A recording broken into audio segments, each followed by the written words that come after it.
Kung akala mo pare-pareho lang lahat ng phones under 20k, dito ka nagkakamali. Kasi ngayong 2026, merong dalawang phones na sobrang magkaiba yung target market. Kaya bago ka gumastos, kailangan alam mo kung alin talaga yung bagay sa usage mo. Kaya pag-usapan natin yung dalawang pinaka-interesting na phones under 20k ngayon.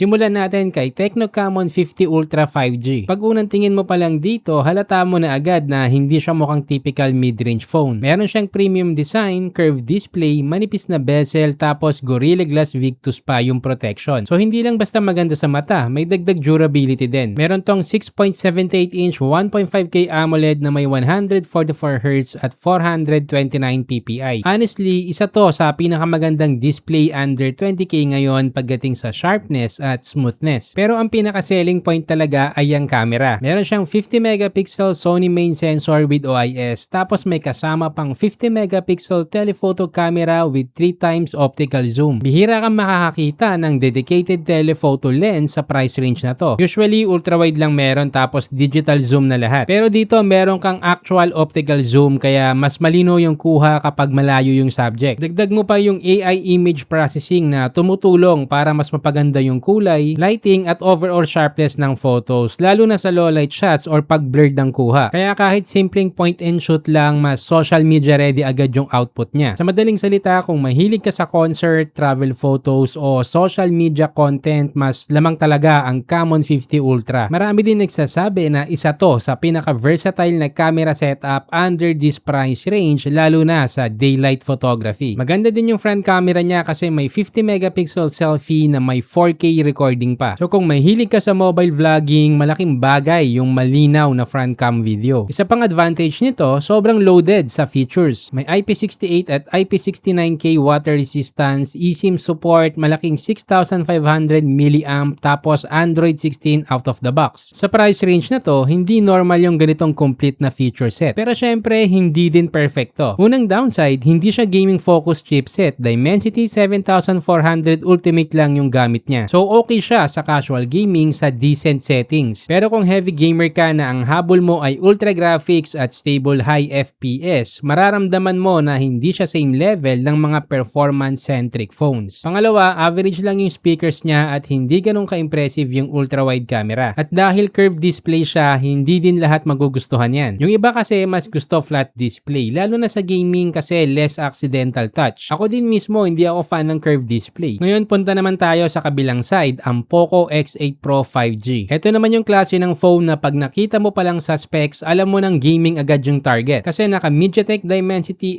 8500 Ultra na umaabot ng around 2 million score. At under 20k, sobrang taas na yan. Meron din itong UFS 4.1 storage na mas mabilis sa normal na storage ng karamihan sa mid-range phones. So ramdam mo talaga yung bilis sa app opening, game loading at multitasking. Sa madaling salita, kung gamer ka o heavy user, mas lamang tong Poco X8 Pro. Pagdating sa actual gaming experience, dito talaga siya bumabawi. Kaya niya ang high graphic settings sa karamihan ng games habang stable pa din yung performance. At dahil 120Hz AMOLED siya with HDR10+ at Dolby Vision support, maganda din yung visuals habang naglalaro o nanonood ng movies. Sobrang lakas din ng battery setup niya, 6,500 mAh tapos 100 watts fast charging. May 27 watts reverse charging pa kaya pwede mong gawing power bank kung kinakailangan. Tapos may RGB light sa likod na nagbibigay ng konting gamer personality. Pero maganda yung balance kasi hindi siya mukhang sobrang aggressive na gaming phone. Malinis pa din tingnan yung design kaya kahit dalhin mo sa office o meetings, premium at formal pa din yung dating niya. Isa talaga to sa pinakasulit na performance phone ngayong 2026 lalo na pag raw power yung priority mo. Pero syempre may compromises din tong Poco. Una, hindi siya camera focus phone. Oo, okay yung 50 megapixel Sony sensor with OIS niya pero obvious na hindi camera yung main priority dito. Yung ultra-wide niya average lang din. Tapos hindi siya same level ng versatility na makukuha mo sa Camon 50 Ultra lalo na sa zoom photography. Pangalawa is yung pre-installed apps o bloatware. At honestly, kung hindi ka naman gamer, baka hindi mo din ma-maximize yung lakas ng chipset niya. Kasi minsan nagbabayad ka para sa performance na hindi mo naman totally kailangan. Kaya ngayon, ito yung pinaka-importanting tanong, alin ba talaga yung mas sulit? Kung content creator creator ka na mahilig sa photography, selfie, zoom photos, travel content o social media posting, mas bagay sa'yo yung Tecno Camon 50 Ultra kasi balance siya pero camera talaga yung strongest point niya. Pero kung gamer ka na mahilig sa heavy multitasking, emulators, high FPS gaming o gusto mo yung pinakamabilis na performance under 20k, mas sulit para sa'yo yung Poco X8 Pro. Sa totoo lang, maganda yung positioning nilang dalawa kasi hindi sila direktang magkapareho